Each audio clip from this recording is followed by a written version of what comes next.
हितार्थ चले, जो हमारे धर्म शास्त्रों में वर्णित है आपको उसी प्रकार चलना है। जो भी हमारे धर्म शास्त्रों में निहित है आपको उसी अनुसार जो है कार्य करने हैं।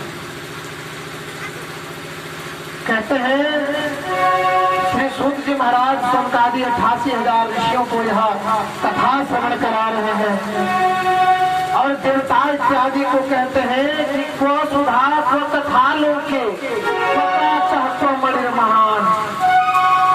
यह कहाँ मणि के समान श्रीमद् भागवत और कहाँ कांच के समान महाराज यह तुच्छ अमृत, यानी अमृत को, अमृत का कलश को श्री सूत जी महाराज आज कांच के समान वर्णित करते हैं, एक शीशा के समान।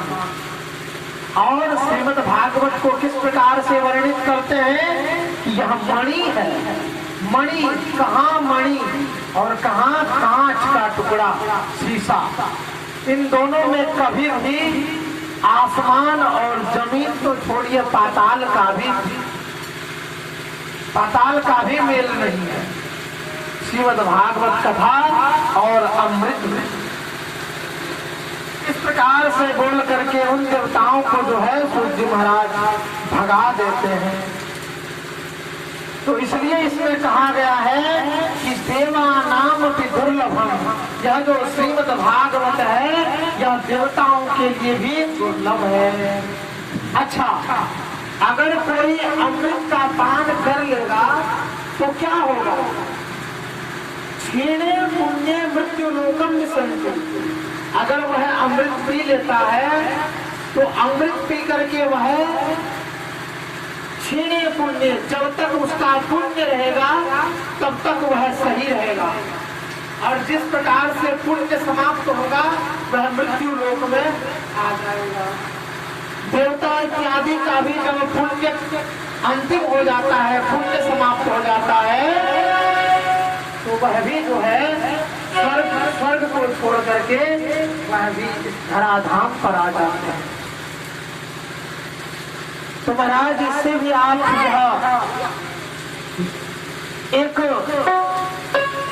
विशेष करके श्रीमद् भागवत का अगर आप कथा श्रवण कर रहे हो तो यह आप अवश्य जान लें कि अगर आपके हर प्रकार से भुक्ति, पुष्टि और क्षुधा निवृत्ति अगर चाहिए, अगर यह चाहिए कि हमारा जो है, अगर हमें भूख लगा हो, हमें अगर भूख लगता है तो हम क्या करते हैं? भोजन हाथ से उठाते हैं और भोजन करते हैं, खाते हैं। भोजन करने से क्या होता है? क्षुधा निवृत्ति तो बाद में होता है, पहले पेट भरता है, खाना खाते हैं पेट भरता है, भोजन करते हैं तो इंद्रियों में बल होता है, कितना कुछ हो रहा है, पेट भी भरता है, भोजन भी करते हैं, भूख भी लगता है तो पेट भी भरता है, और पेट भरता है तो क्षुधा निवृत्ति भी होता है। यानी कि हमारे इंद्रियों में जान आ जाता है, हमारा शरीर में शक्ति आ जाता है कि कोई हम कार्य कर सकते हैं। तो वह ताकत जो आ रहा है, वह जो बल आ रहा है, वह 3 प्रकार से आ रहा है। कैसे? हम भोजन उठाते हैं, पहले भोजन करते हैं, भोजन जब करते हैं तो भोजन करने के बाद मेरा पेट भरता है, और पेट भरने के बाद मेरे शरीर में, मेरे इंद्रियों में बल आता है। जब मेरे इंद्रियों में बल आ जाता है तब हम कोई भी कार्य करने में सुलभ हो जाते हैं। उसी प्रकार कहते हैं कि जो यह श्रीमद् भागवत कथा है, यह आपके अमृत के समान नहीं है, यह कल्मषापहम है।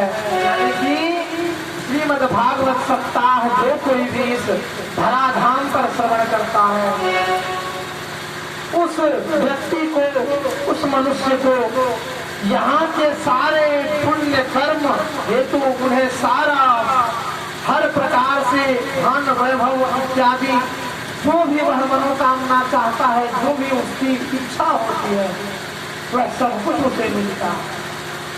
और अंतिम समय में जब वह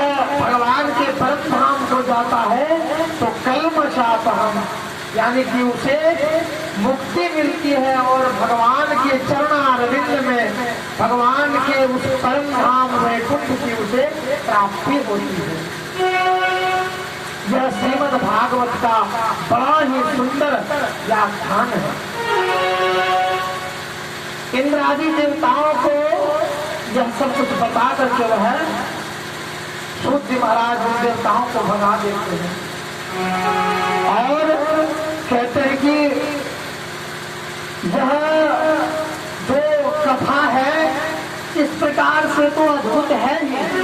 इसके बाद सुख रूपी सुखदेव का यानी पोता रूपी सुख रूपी जो है श्री सुखदेव जी महाराज का इस श्रीमद् भागवत में जो उनका मुख लगा है, श्री सुखदेव जी महाराज का जो मुख इस श्रीमद् भागवत में लगा है वह परम रसिक परम हंस श्री सुखदेव जी महाराज का जब मुख इस भागवत में लग गया तो अब समझ सकते हैं कि यह फल यह भागवत कच्चा तो हो ही नहीं सकता है, यह पूरा ही पक्का होगा। हर प्रकार से यह पका हुआ आम है।